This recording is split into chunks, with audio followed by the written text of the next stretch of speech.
Dateline, the Pacific Ocean, July 3rd, 1937. In a moment, the story. The story of Amelia Earhart has baffled experts for almost 90 years now. Our journey to become the first woman ever to fly around the world ended in one of the greatest unsolved mysteries of 20th century. On July 2nd of 1937, Amelia Earhart, along with the flight navigator Fred Noonan, took off from Leh for the most challenging leg of their journey, heading towards Howland Islands. But somewhere over the vast Pacific, just 7,000 miles short of completing the mission, Amelia Earhart vanished without a trace.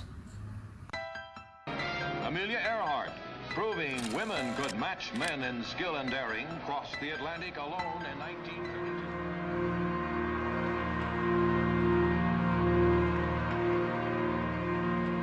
Amelia Earhart started her journey on June 1 of 1937 from Oakland, California. Boarded on a twin-engine Lockheed Electra 10E, she was going to cover 29,000 miles through 21 countries around the globe in span of 40 days. Earhart was a very experienced pilot, and this was not her first flight, as on May 20 of 1932, she had already flew solo across the Atlantic from Newfoundland to Culmore in Ireland. And this flight was very dangerous due to bad weather conditions and strong winds, and mechanical issues including a frozen fuel line and a cracked manifold that leaked flames from the engine. But after 14 hours and 56 minutes of flying, Earhart became first woman and only the second person ever to complete a solo transatlantic flight. And on January 11 of 1935, she set another record, this time by flying solo over the Pacific from Honolulu in Hawaii to Oakland in California, covering 2,408 miles. These achievements proved that Earhart was a very experienced pilot. So what really caused the mysterious disappearance of her and her aircraft on that day over the Pacific?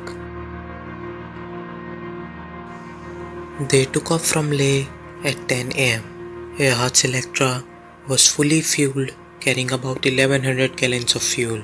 It was specifically modified to carry extra fuel tanks for long-distance flights, giving it approximately 20 to 24 hours of flight time. For communication support, a US Coast Guard vessel, Itasca, was deployed near the islands, and as they flew, they encountered overcast skies and clouds cover. These conditions could have made celestial navigation much more difficult for Fred Noonan. And then, communication with Itasca also became problematic. While Earhart was able to transmit, but her radio equipment seemed to have trouble receiving the signals from the Itasca.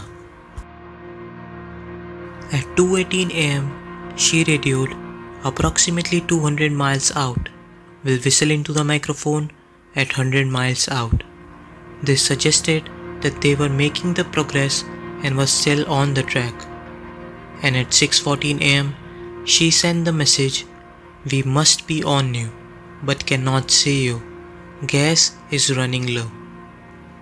And her final transmission at 7:42 am, she conveyed urgency, saying, "We are on the line 157337, flying north and south."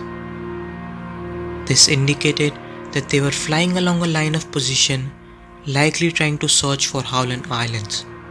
The line 157337 refers to compass headings they were using to guide their search. After Earhart's final transmission at 7:42 am, there was no further contact.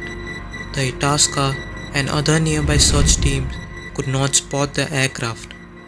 And 5 days later, US Navy and the Coast Guard launched one of the largest search expeditions in the history, covering an area of over 250,000 square miles in the Central Pacific.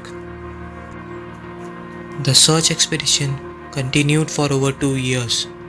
Ships and planes scoured over the Pacific, but no signs of Earhart, Noonan, or their aircraft was ever found.